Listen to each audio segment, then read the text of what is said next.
예, 우리는 이제 지난주부터 로마서를 다시 시작했습니다. 로마서를 처음 시작한 게 19년도더라고요. 19년도. 그러니까 지금으로부터 6년 전에 시작해서 5년 전에 끝을 냈는데요. 이제 로마서를 통해서 우리가 이제 하나님께서 우리에게 주신 음성, 그래서 이신칭의의 복음, 그리고 구원의 여정, 구원받은 백성들이 어떻게 이 세상을 살아야 되는지에 대해서 이제 보다 깊이 하나님의 말씀을 나누도록 그렇게 하겠습니다. 그래서 아마 지난번에 로마서는 54주 말씀을 전했는데 이제 이번에는 한 2년 가까이 말씀을 전할 것 같아요. 로마서를 우리가 두 가지 관점으로 지난 시간에 봤습니다. 하나는 이신칭의 관점에서 봤어요. 믿음으로 구원을 얻는다라는 거죠. 그래서 그 로마서와 그래서 닮은 책이 뭐라고요? 네, 갈라디아서라고 했습니다. 순서는 갈라디아서가 먼저예요. 기록되어진 거는 AD 56년에, 그리고 로마서는 57년에. 그리고 구원과 인격신앙의 관점으로 볼 때는요, 뭐가 닮아 있다고요? 출애굽기와 닮아 있음에 대해서 말씀했습니다. 그래서 은혜와 구원과 세례와 그리고 광야, 그리스도 인격에 대해서 그렇게 저희들이 지난 시간에 정리해 보았습니다. 자, 지난 시간에 로마서를 1장 1절부터 이제 4절을 통해서 하나님께서 주셨던 첫 번째 메시지는 그거였습니다. 하나님께서 복음의 시작이신 예수 그리스도를 바르게 알고 자신의 정체성과 사명을 확실하게 아는 성도를 기뻐하시고 복을 주신다고 그랬습니다. 그래서 먼저 우리가 지난 시간에 1절 한 절 말씀을 같이 봤는데요. 바울의 정체성과 사명에 대해서 하나님께서 말씀하십니다. 사도 바울이 자신의 정체성을 두 가지로 이제 말씀을 했어요. 하나는 뭐였다고요? 예수 그리스도의 종이라는 거예요. 종이 뭐라고요? 둘로스. 이 종은 어떤 종이냐면은, 종들도 등급이 있거든요. 가장 종들 가운데서 비참한 종. 그러니까 배 젓는 종들 있잖아요. 착고에 차여서 못 도망가게. 그래서 그 배 가장 밑창에서 노젓는 종들을 이 둘로스라고 그럽니다. 그래서 이 종이라고 하는 사도 바울의 고백 속에는 두 가지의 의미가 담겨 있다고 그랬는데요. 하나는 큐리오스, 주와 반대되는 개념. 무슨 말이에요? 주님이신 예수님께 모든 소유권을 바친 종이라는 거예요. 그러니까 자신은 소유권이 없음에 대해서 의미하고 있고요. 그리고 또 하나는 위대한 하나님의 사람이라고 하는 의미도 담겨 있다고 그랬습니다. 왜냐하면 구약 성경에서 위대한 하나님의 종들을 에베드라고 불렀거든요. 종. 이 둘로스와 같은 의미입니다. 그리고 둘째로 이제 자신의 정체성 두 번째는 사도였습니다. 사도는 아포스톨로스. 그러니까 누구로부터 어떤 위대한 존재로부터 공적인 임무를 부여받고 파송된 자, 보냄을 받은 자, 이런 의미를 가지고 있다고 그랬습니다. 그리고 사도 바울이 이제 계속해서 사명에 대해서 말씀하시는데요. 자신의 사명을 두 가지로 말씀을 했어요. 하나는 뭐예요? 복음을 위하여입니다. 복음을 위해서 하나님께서 자기를 부르셨다라는 거예요. 복음이 뭐예요? 요한겔리온, 좋은 소식. 복음이 누구시라고 그래요? 좋은 소식이요. 예수 그리스도를 위해서. 그리고 그 복음을 위해서 자기가 택정함을 입었다고 그래요. 어디서부터 택정함을 입었다고요? 어머니의 뱃속에서부터. 택정함이 뭐예요? 구별된 자로 하나님께서 지명해서 부르셨다라는 거예요. 자, 이 두 가지 사실을 통해서 하나님께서는 우리에게 두 가지를 말씀하셨어요. 하나는 정체성을 분명히 하라라는 거예요. 하나님의 종으로 사도로서의 정체성. 우리의 주권이 누구에게 있다고요? 하나님께. 그리고 또 한 가지는요. 우리는 위대한 하나님의 종들이라는 거죠. 그러니까 하나님의 종들다움이 우리 안에 있어야 된다는 사실. 그리고 이제 또 하나는 우리가 이제 사도로 부르심을 받았다라는 거예요. 하나님의 정권 대사로. 그리고 두 번째는 사명입니다. 사명에 충실하라고 그랬습니다. 복음을 위해서 하나님께서 우리를 구별해서 불렀다라는 거예요. 우리가 오늘 교회를 나온 이유, 교회를 다니는 이유가 뭐 때문에 주님께서 우리를 교회로 부르셨다고요? 복음을 위해서. 단순히 이 땅에서 잘 먹고 잘 사는 것, 그것만이 인생의 목적은 아니다라는 거예요. 그것은 하나님 안에서 살아가는 사람들에게 주어지는 복이지, 그것이 신앙의 목적은 아니다라는 거예요. 그러니까 여러분, 신앙의 목적이 분명해야 돼요. 우리의 사명이 뭐라고요? 복음을 위해서 우리는 하나님께로부터 구별을 받았음에 대해서 말씀을 하십니다. 자, 이제 오늘 두 번째 그 복음의 2절부터 4절을 통해서 복음의 핵심에 대해서 말씀하시는데요. 자, 1절에서 사도 바울이 자신의 정체성과 사명에 대해서 말씀을 했죠. 사도 바울의 그 정체성과 사명에 대해서 말씀하신 하나님께서 이제 2절부터 4절을 통해서는 사도 바울이 전하는 하나님의 복음의 내용에 대해서 말씀하십니다. 자, 본문을 통해서 하나님께서는 우리에게 두 가지를 알게 하세요. 먼저 2절에서는 하나님의 복음이 하나님의 선지자로 말미암아 성경 속에서 미리 약속되었던 것이라고 말씀합니다. 오늘 2절 말씀에서 그럽니다. 이 복음은 그래요. 이 복음은 뭐예요? 1절에서 말씀하신 하나님의 복음. 하나님의 복음을 이 복음이라고 합니다. 그러니까 하나님의 복음이 누구세요? 예수 그리스도. 그러니까 이 복음은 누구를 말하는 거예요? 예수 그리스도를 말하는 거예요.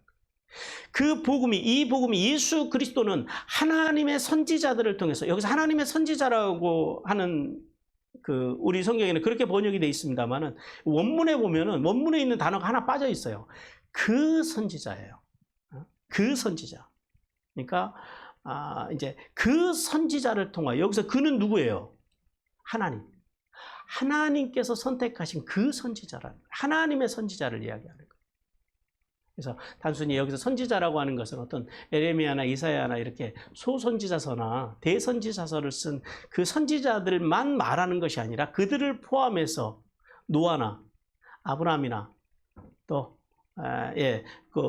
모세나 다윗이나 또 에레미야나 이사야나 에스겔이나 요나나 이런 선지자, 모든 하나님의 종들을 지칭하는 말이 바로 그 선지자예요.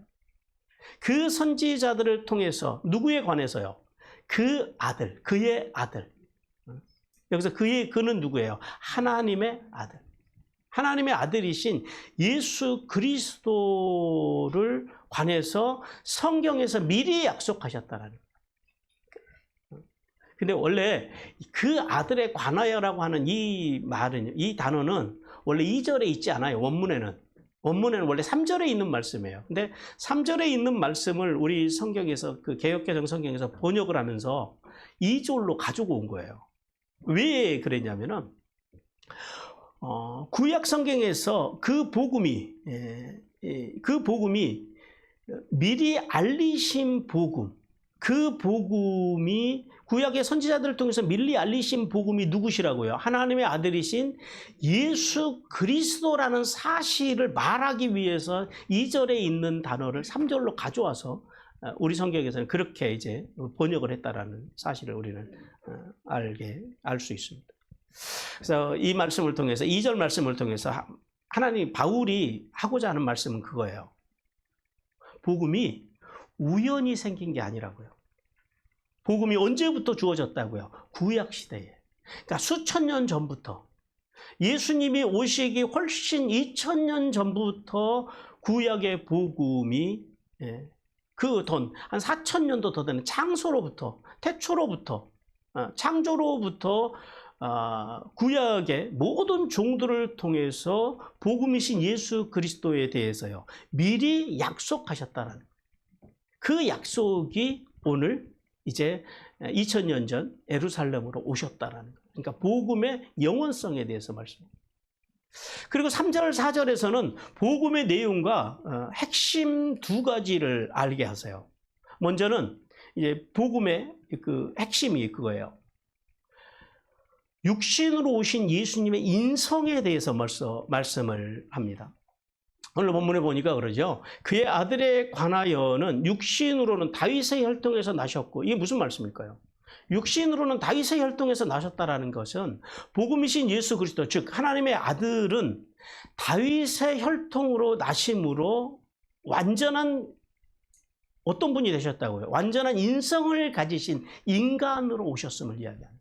이게 다윗의 혈통으로 나셨다라는 게 예수님의 인성을 이야기합니다. 완전한 인간으로 오셨다라는 거예요. 이게 왜 중요해요?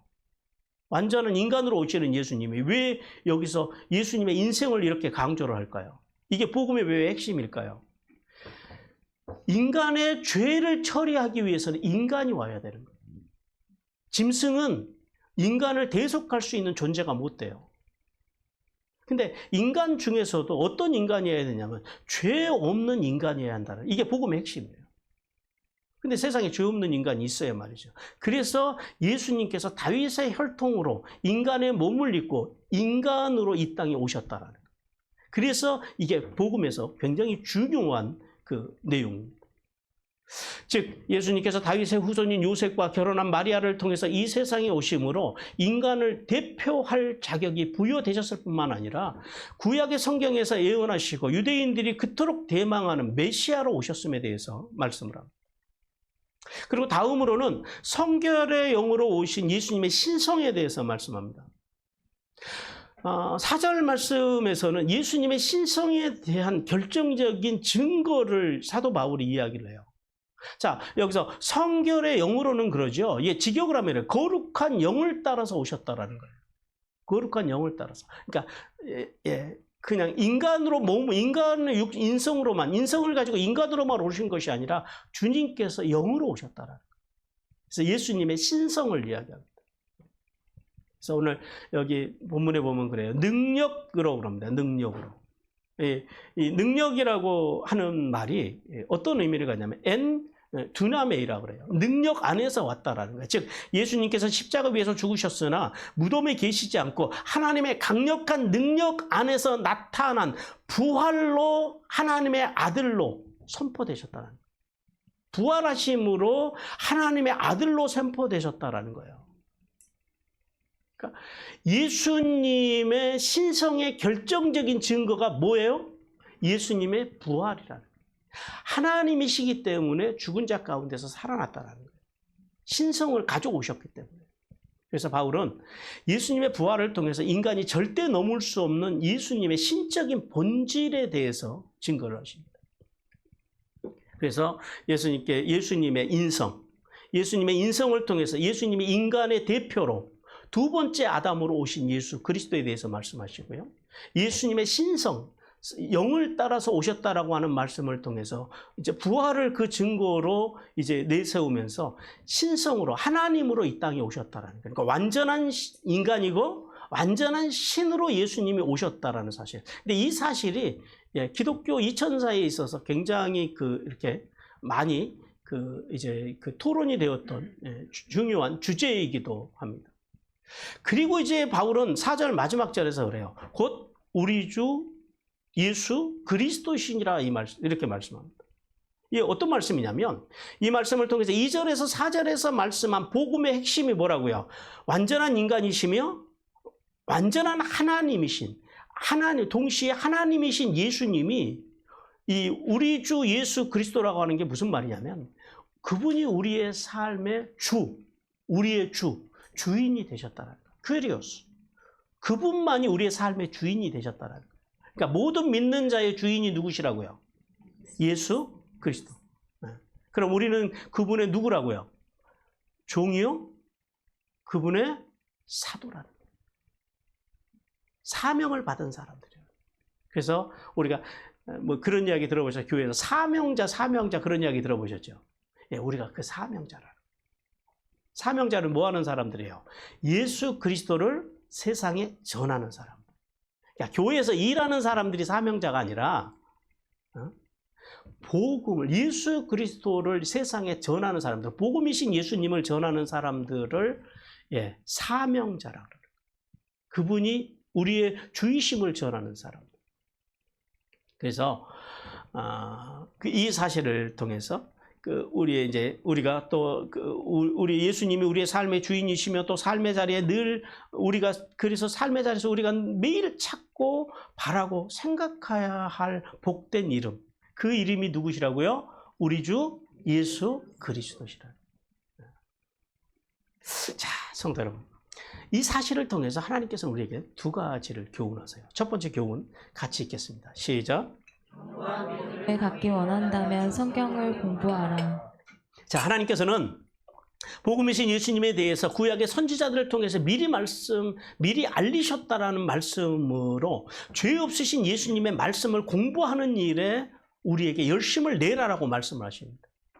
왜냐하면 구속사에 쓰임받았던 하나님의 인물들, 성경의 주님의 종들의 공통점이 뭘까요? 그들은 다 무엇을 가지고 사역을 했을까요? 그들은 하나님의 말씀, 하나님의 말씀에 능통한 사람들이었다라. 왜냐하면 하나님은 구원의 역사를 펼쳐가시는데 항상 당신의 종들에게 하나님의 말씀을 다 주셨다라는 거예요.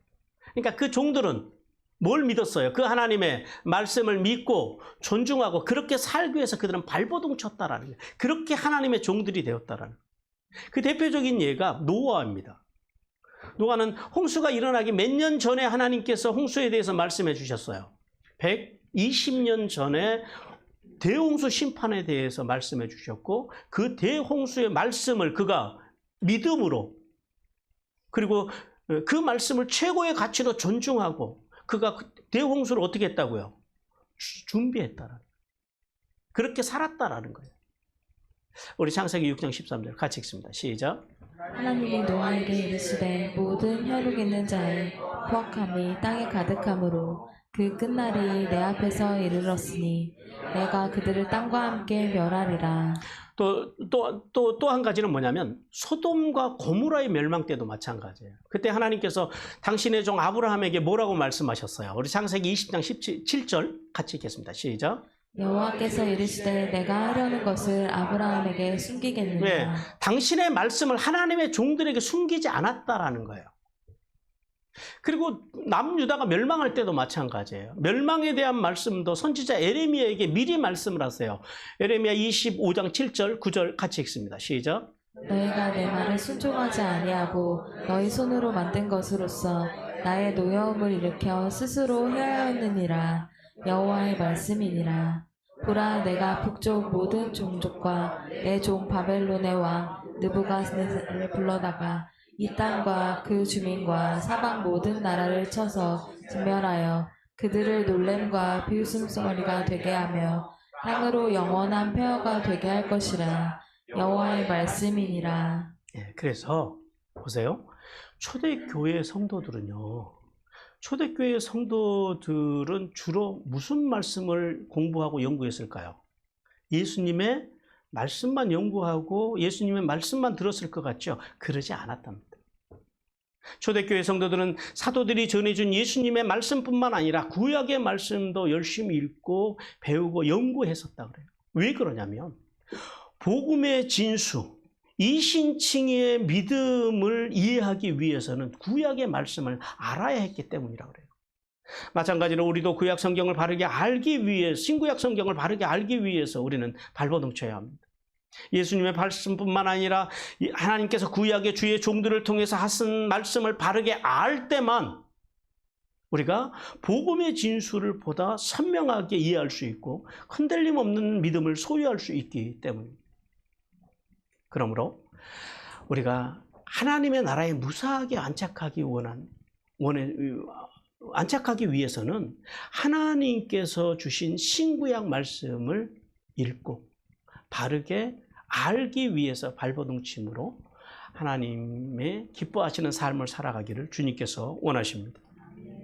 그리고 두 번째 교훈 같이 읽겠습니다. 시작. 예수님을 바르게 믿으라. 네. 자, 하나님께서는 예수님이 인간적으로는 다윗의 혈통으로 오셨고 영으로는 성ger의 영으로 오셨다라고 하는 이 말씀을 통해서 성도가 확고하게 믿어야 할 것이 무엇인지에 대해서 말씀합니다. 여러분, 유대인들이 왜 예수님을 믿지 않았을까요? 왜 지금도 유대인들은 예수님을, 물론 모든 유대인들이 안 믿는 건 아니에요. 유대인들 중에서도 예수님을 믿는 사람들이 지금도 있어요.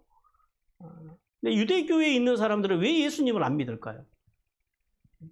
그들은 예수님께서 다윗의 혈통으로 오신 인간 예수로만 그들은 믿었다라는 거예요. 인간 예수로만 예수님을 보았다라는 거예요. 그래서 이 유대교에 빠진 유대인들은 예수님의 실제적인 면, 예수님은 실제적으로 다윗의 혈통으로 오셨지만 실제로는 누구세요? 하나님의 아들이시라. 그 예수님의 실제적인 면을 보지 못하고 외적인 면, 다윗의 아들이라고 하는 그 외적인 면만 보다가 생명의 주를 몰라보고 그분을 십자가에서 죽게 했다라는 거예요. 사도행전 3장 14절 15절 같이 읽습니다. 시작. 너희가 거룩하고 의로운 일을 거부하고 도리어 살인한 사람을 놓아주기를 구하여 생명의 주를 죽였도다.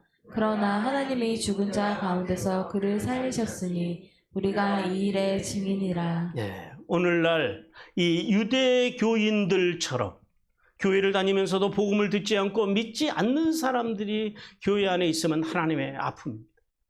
많은 사람들이 교회를 다니지만 본질, 즉 에덴 동산에서 인간이 상실한 하나님의 형상과 하나님의 대행자의 삶을 십자가로 회복시켜 주시고 하나님의 나라를 유업으로 주시기 위해 오신 예수 그리스도의 말씀과 말씀의 정신에는 관심을 두지 않고 그저 어디다 관심을 줘요? 삶의 문제들이나 해결해 주시고 세속적인 번영의 복이나 주시는 분으로만 믿으려고 하는 교인들이 이 땅에 많은 것은 하나님의 아픔이다. 그저 예수님을 건강을 주시는 분, 가정의 평안을 주시고 우리 사업을 잘 되게 해주시고 우리의 자녀들을 좋은 대학, 좋은 직장으로 인도해 주신 분으로만 믿으려고 하는 성도들이 오늘 한국교회는 너무 많다라는 거예요. 그래서 이런 사람들을 우리는 뭐라고 불러요? 종교인이라고 부릅니다. 이런 종교인들은요, 자신들이 원하는 대로 되지 않으면 기꺼이 교회도 버리고 하나님에 대한 신앙도 버리고 세상 길로 가는 것을 우리는 너무 많이 봤다라는 거예요.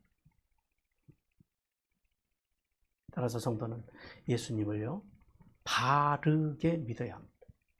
즉 바르게 믿는다라는 게 뭐예요? 예수님의 그분의 말씀을 믿고 그 말씀을 내 삶의 최고의 가치로 존중하고 내 마음대로 사는 것이 아니라 하나님의 뜻대로 살기 위해서 삶의 자리에 나가서 어떻게 하라고요? 발버둥 치는 것. 그것이 참된 믿음이고 바른 믿음이라는 사실이에요. 그래야만 이 땅에서 진정한 형통의 복과 그리고 더 나아가서는요 구원과 영생의 복을 받는다는 사실을 믿으라고 주님께서 말씀하십니다. 그러므로 성도는 세속적인 번영과 만모니즘과 기복주의를 버리고 말씀 중심, 예배 중심, 기도 중심의 신앙으로 예수님을 바르게 잘 믿고 하늘의 복과 땅의 복을 받기를 주님께서 원하십니다. 그리고 이제 오늘 하나님께서 이제 주시는 두 번째 메시지입니다. 이 본문을 통해 주시는 두 번째 메시지 우리 같이 듣겠습니다. 같이 읽습니다. 시작. 하나님은 우리가 부르심의 자리에서 존재의 이유를 알고 세상의 복음을 전하는 삶을 살 때 기뻐하신다. 네, 하나님의 기쁨이 어디 있다고요? 우리가 부르심의 자리에서 존재의 이유, 오늘 우리가 왜 여기 있는지, 왜 우리가 하나님의 부르심을 받았는지 그 존재의 이유를 알고 그리고 세상에 나가서 복음을 전할 때 기뻐하신다. 자, 하나님께서는 2절에서 4절에서 복음의 핵심에 대해서 말씀하셨어요. 복음의 핵심은 뭐예요? 완전한 인간으로, 완전한 하나님으로 오신 예수 그리스도. 이게 복음의 핵심입니다. 그래서 십자가에서 완전한 인간으로서, 완전한 하나님으로서 우리의 모든 죄를 십자가에서 가져가셨다라는 사실, 신적 교환을 통해서 모두 가져가셨다라는 사실이 복음의 핵심이에요. 그래서 예수님이 어떤 분인지를 말씀한 바울이 오늘 이제 5절을 통하여서 예수 그리스도를 통한 소명, 즉 하나님의 은혜와 사도의 직분을 받아서 이방인을 복음에 순종하게 하는 삶을 이제 살게 하는 그 순종하는 삶을 살게 했다고 그렇게 말씀을 하십니다. 자, 본절을 통해서 하나님께서 우리에게 두 가지를 알게 하세요. 하나는 바울이 어떤 직분을 받았대요? 사도의 직분을 뭘로 받았다 그래요? 은혜로 받았다 그래요. 은혜로. 그래서 은혜라고 하는 단어는 카린입니다. 카린. 이게 어떤 의미냐면 아무것도 받을 자격이 없는 자에게 주시는 선물을 카린이라고 그래요. 이 은혜라고 그래요. 근데 사도의 직분이라고 그래요. 그 은혜와 사도의 직분을 받았다 그러죠. 이 사도의 직분은 헬라어로 아포스톨렌입니다. 이 직역하면 사명이라는 거예요. 사도의 직분, 사명, 둘 다 그 번역이 다 가능해요. 사명이라는 의미도 있어요. 바울은 자신이 예수 그리스도를 통해서 은혜와 사도의 직분, 즉 사도라고 하는 직분을 은혜로운 선물로 받았다. 그러니까 그의 직분은 자기가 잘해서 받은 거예요? 아니면은 하나님께서 선물로 주셨다고요? 예, 선물로 주셨다. 그리고 또 하나는 사도의 직분을 은혜로 받은 목적. 그 목적이 뭐냐라는 거예요. 그 목적을 왜 받았대요? 이방인들을 믿음에 순종하게 하기 위함이라고 고백합니다. 어쩌면 이것이 교회가 이 땅에 존재하는 목적일 수도 있습니다. 우리가 나가서 복음을 전해야 되는 목적. 믿지 않는 사람들로 하여금 믿음에, 그리스도를 믿는 믿음의 말씀에 복종하게 하는 것, 순종하게 만드는 것. 그것이 오늘 이제 사도 바울이 은혜로 직분을 받은 목적이라고 그렇게 말씀을 해요.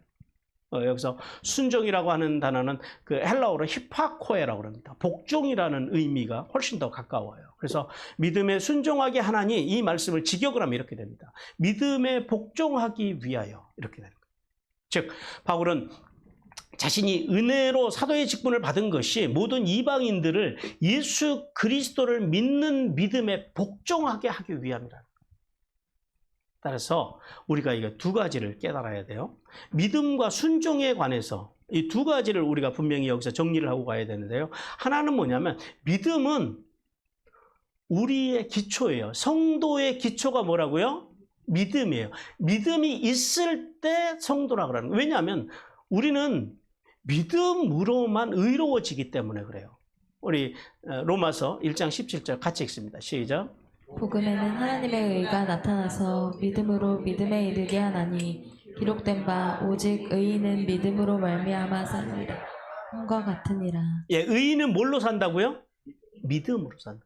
그러니까 믿음이 없으면 의인이 될 수 있다 없다? 없다라. 그래서 믿음을 가져야 돼요. 믿음. 그래서 믿음은 우리의 신앙이에요. 그러니까 우리가 오늘 교회에 나온 것은 뭐가 있으니까 나온 거예요? 믿음. 그것이 우리의 기초라는 거예요. 그 믿음을 확인하는 절기가 언제예요? 6월절이. 6월절이 와야 돼요. 그리고 또 한 가지는 두 번째 우리가 이제 깨달아야 되는 것은 뭐냐면 이 믿음과 순종이에요. 이제 순종은 다른 말로 행함으로도 우리가 해석을 할 수 있어요. 믿음과 순종, 믿음과 행함은 두 개라고요, 하나라고요? 하나라는 거예요. 하나. 왜 그래요? 순종은 믿음의 결과로 오기 때문에 그래요. 그러니까 믿음이 있으면 순종이 온다라는 거예요. 믿음이 있으면 행함이 온다라는 거예요. 이게 떨어질 수가 없는 거라는 겁니다. 야고보서 2장 2절 같이 읽습니다. 시작. 내가 보거니와 믿음이 그의 행함과 함께 일하고 행함으로 믿음이 온전하게 되었느니라. 성도 여러분, 바울이 사도의 직분을 은혜로 받았다라는 말씀과 사도의 직분을 받은 목적이 이방인들을 믿음에 순종하기 위함이라고 하는 이 고백을 통해서 하나님께서는 우리에게 이렇게 교훈하십니다. 주님의 교훈 같이 읽습니다. 시작. 은혜와 직분은 그리스도의 이름을 위한 것이다. 하나님께서는 바울이 예수님을 통해서 은혜로 사도의 직분을 받은 것은 누구의 이름이요? 그 이름, 예수 그리스도의 이름을 위해서 받았다고 하는 이 고백을 통해서 주님으로부터 받은 은혜와 직분은 누구를 위해서 사용해야 된다고요? 예수 그리스도의 이름을 위해서 사용해야 한다라고 그렇게 말씀하십니다. 안타까운 것은 교회 안에서 종종 우리는 그런 사람들을 봐요. 하나님께로부터 받은 어떤 은혜나 재능이나 물질이나 직분들을 가지고요. 그것이 마치 자신의 어떤 능력이나 뛰어난 자질 때문에 주신 것이라고 생각하는 사람들을 우리는 종종 봅니다. 그래서 이런 사람들은 사울을 닮아가요. 사울처럼 하나님이 주신, 값없이 주신, 선물로 주신 그 은혜를 상실한 채 종종 자기가 행한 것을 가지고 자신이 칭송받는 것을 좋아합니다. 그리고 하나님의 뜻보다 자신의 뜻대로 행하려고 한다는 이런 유혹에 가장 많이 교회에서 노출되어 있는 사람이 누굴까요? 목사입니다. 목사. 저예요. 그리고 또 그 다음은 우리 장로님들, 권사님들, 중직자들. 그리고 뭔가 하나님께로부터 뭔가 자기가 많은 것을 받았다고 생각하는 사람. 이런 사람들이 이런 데 빠지기가 쉬워요. 그러나 하나님께서는 본질상 진노의 자식으로 살던 우리를 예수님의 십자가의 은혜로 부르셔서 당신의 자녀로 삼아주신 크고 놀라운 은혜를 기억하라라고 말씀하십니다. 에베소서 1장 5절입니다. 같이 읽습니다. 시작. 그 기쁘신 뜻대로 우리를 예정하사 그리스도의 말미암아 자기의 아들들이 되게 하셨으니 예, 하나님께서 당신의 기쁘신 뜻을 위해서 예정하사 예수 그리스도로 말미암아 자기의 아들이 되게 하셨다라. 하나님의 뜻 가운데서 우리가 은혜를 받고 우리가 어떤 재능을 받고 우리가 뭔가를 하나님께로부터 받았다라는 사실을 우리는 깨달아야 돼요. 더 나아가서 하나님께서는 받은 은혜와 재능과 재물과 직분을 가지고 그리스도의 영광을 위하여 또 그리스도의 몸인 교회를 위하여 이웃들을 위하여 돕고 세우고 살리는 데 사용하라라고 주님께서 말씀하십니다. 우리 고린도전서 10장 31절도 같이 읽습니다. 시작. 그런즉 너희가 먹든지 마시든지 무엇을 하든지 다 하나님의 영광을 위하여 하라. 그러므로 성도는 자기를 위하여 기념비를 세웠던 사울과 같은 교만한 마음을 물리치고 오직 예수님의 영광을 위해 살았던 바울처럼 오직 하나님의 영광을 위해 살았던 다윗처럼 무엇을 하든지 예수 그리스도의 이름의 영광을 위하여 살아감으로 하늘의 복과 땅의 복을 받기를 주님께서 원하십니다. 그리고 이제 하나님께서는 이제 6절과 7절을 통해서 로마 교회가 존재하는 4가지 이유에 대해서 말씀하십니다. 첫 번째, 로마 교회가 이 땅에 존재하는 이유는 그리스도의 것으로 부르심을 받기 위해 존재한다라고 말씀합니다. 오늘 6절 말씀해 보니까 그러죠. 너희가 그들 중에서 예수 그리스도의 것으로 부르심을 받은 자지니라. 로마 교회 안에 있는 성도들이 누구의 것으로 부르심을 받았다고요? 그리스도의 것. 자, 로마 교회가 어떻게 생겼다고 말씀을 드렸어요. 로마 교회는 사도들에 의해서 세워진 교회가 아니에요. 그냥 성도들이 모여서 세운 교회예요. 오순절을 지키기 위해서 예루살렘에 방문했던 로마 교인들 중에 로마에 살던 그 유대인들 중에 몇몇이 예루살렘에 갔다가 거기에서 오순절 사건을 만나요. 그리고 그들이 거기서 예수 그리스도를 영접하게 됩니다. 그리고 그들이 거기서 예루살렘에서 짧게 복음의 능력을 맛보고 그리고 다시의 생업들을 위해서 다시 로마로 돌아와요. 그리고 로마에 와가지고 몇몇 유대인들과 그리고 다수의 그 로마 사람들, 헬라인들에게 복음을 전해서 세워진 교회가 바로 이 로마 교회예요. 그러니까 어떤 문제가 있겠어요? 사도들을 통해서 복음을 듣지 않고 그 성도가 성도들에게 복음을 전했으니까 어떤 문제가 있는지 대충 감이 오시죠? 예, 복음이 약해요. 이신칭의 복음이 약한 교회라는 거예요. 그래서 사도 바울이 장황하게 이 로마서를 지금 써서 로마 교회에다가 보냈다라는 거예요. 자, 이신칭의 복음에 대한 완전한 이해가 부족한 교인들이지만은 그들이 여전히 죄와 사망에 매여 있는 사람들이지만은 그들이 예수 그리스도를 믿음으로 그들을 바울이 이 로마서를 통해서 그들을 예수 그리스도께로 인도해서 그들을 하나님의 자녀로 삼으시기 위해서 하나님께서 그들을 부르셨다라고 말씀을 해요. 이 말씀을 통해서 하나님께서는 자발적으로 예수님을 믿는 로마 교회 성도들의 귀함에 대해서 우리에게 말씀하십니다. 그리고 두 번째는 7절 말씀에서 그러죠. 하나님의 사랑을 받기 위해서 존재한다라는 거예요. 오늘 그 7절에서 그럽니다. 하나님의 사랑을 받고 그래요. 여기서 하나님의 사랑하심을 받았다라고 하는 이 단어. 이것이 그 헬라어로 아가페토이라고 그러거든요. 근데 이 단어가 좀 특별해요. 이 어떤 뜻이냐면 하나님께서 특별하고 소중하게 사랑하는 자들 이런 의미를 가지고 있어요. 이 아가페토이가. 즉 어떤 의미냐면 자식이 하나밖에 없어요. 자식이 하나밖에 없는 그 독자를 사랑하는 부모와 같이 하나님께서 우리를 어떻게 여기신다고요? 귀하게.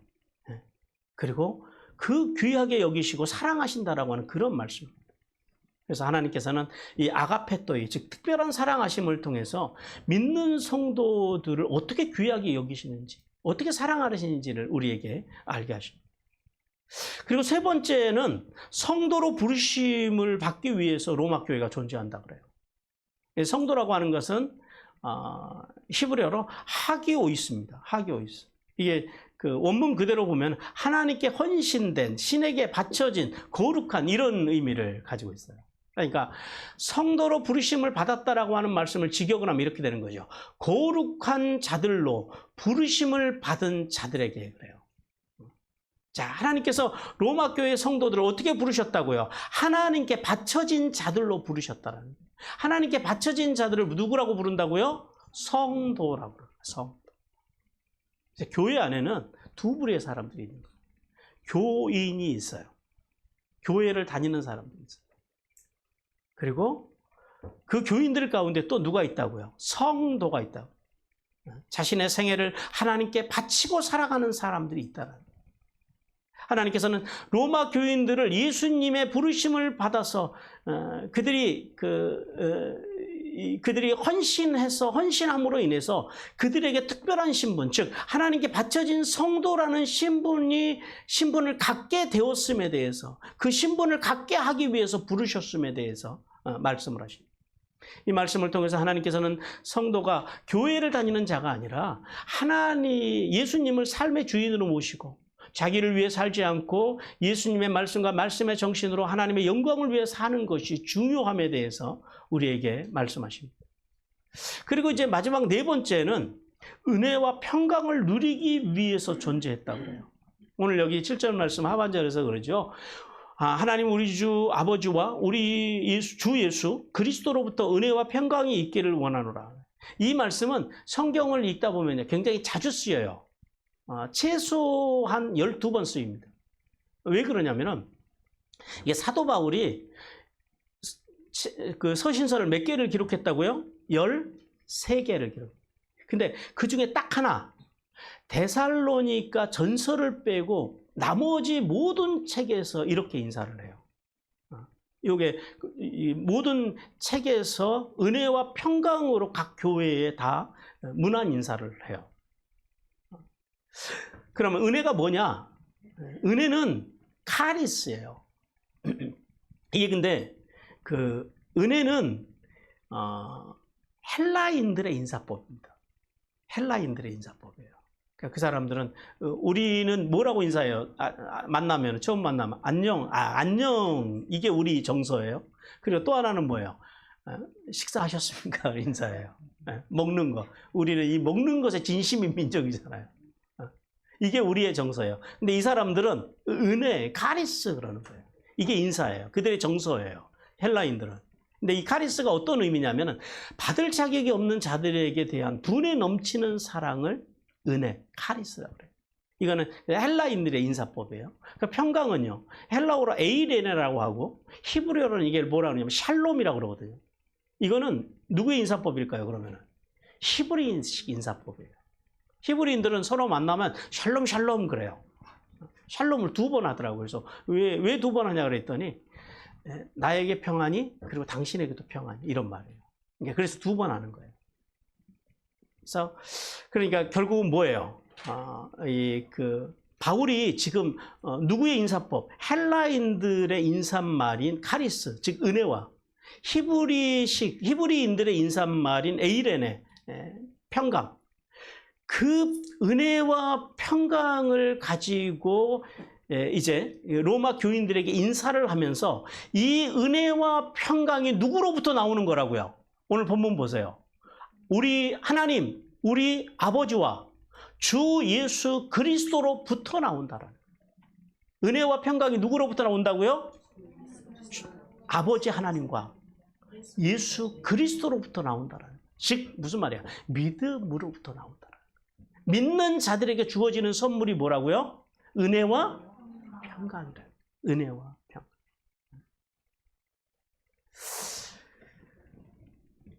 즉 인간은 예수님을 통해서 하나님과의 관계가 회복돼야만 그 마음에 진짜 임하는 게 뭐라고요? 은혜와 평강이라는 사실을 말씀해요. 우리 이사야서 26장 3절 같이 읽습니다. 시작.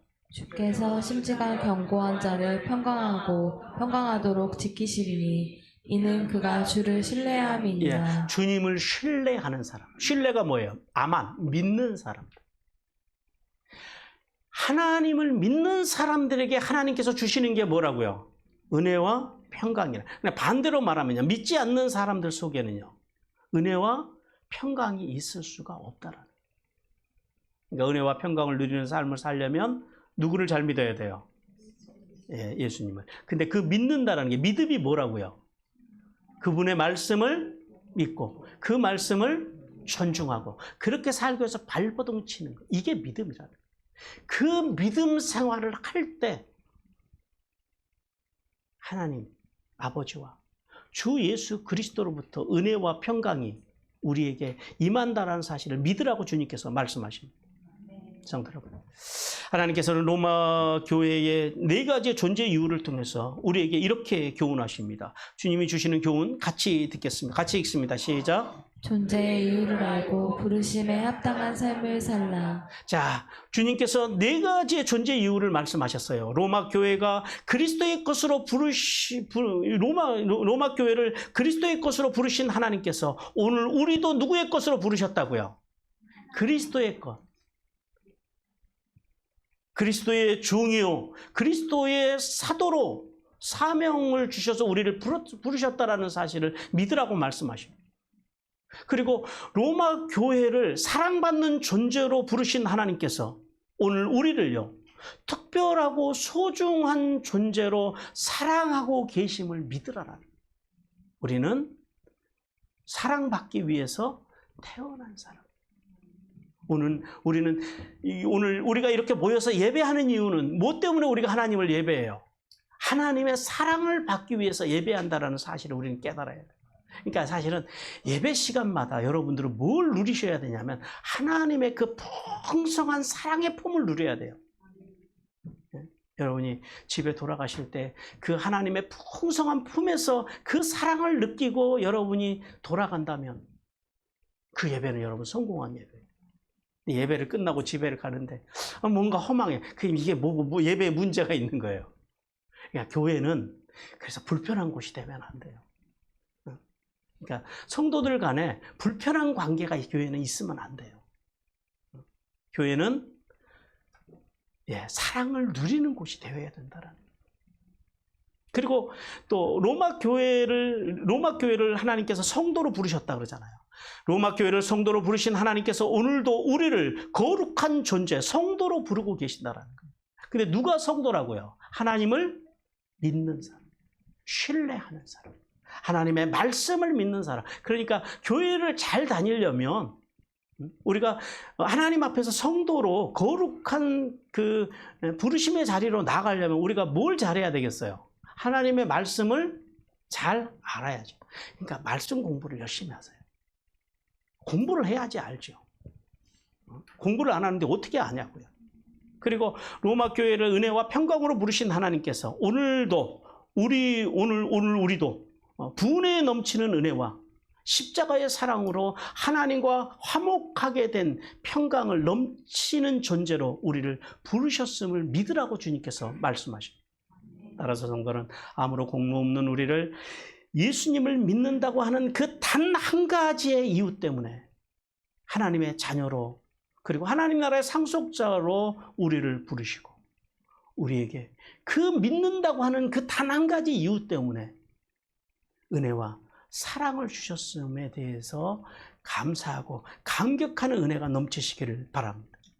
우리의 존재의 이유, 이 존재의 이유를 깨닫고 하나님을 기쁘시게 하는 삶으로 하늘의 복을 받기를 주님께서 원하십니다. 에베소 4장 1절 같이 읽습니다. 시작. 그러므로 주 안에서 갇힌 내가 너희를 권하노니 너희가 부르심을 받은 일에 합당하게 하여. 우리가 이 하나님의 부르심의 목적을 알고 거기에 합당한 삶을 살아가라. 그래서 성도가 2가지를 기억을 해야 됩니다. 하나는 뭐냐면 우리의 존재 이유가 즉 아무 공로 없는 우리를 하나님의 자녀로 삼으신 하나님의 부르심의 목적, 우리를 존재케 하시는 목적이 뭐라고요? 우리를 뭐 하기 위해서요? 하나님의 사랑을 받게 하기 위해서입니다. 그러니까 교회는 사랑의 공동체가 돼야 됩니다. 그래서 기독교의 핵심 중에 하나를 뭐라고 우리는 이야기해요?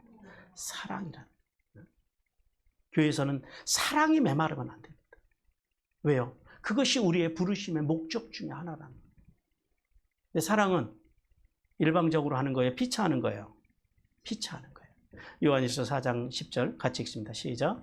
사랑은 여기 있으니 우리가 하나님을 사랑한 것이 아니오 하나님이 우리를 사랑하사 우리 죄를 속하기 위하여 화목제물로 그 아들을 보내셨음이라. 예, 사랑이 내 안에서 나가는 것이 아니라 사랑은 반사라는 거예요. 무슨 말이냐면 하나님께서 우리에게 사랑을 주셨고 그 사랑이 내 안에서 반사돼서 하나님께로 또 삶의 자리에서 이웃에게로 나가져야 된다라는 거예요.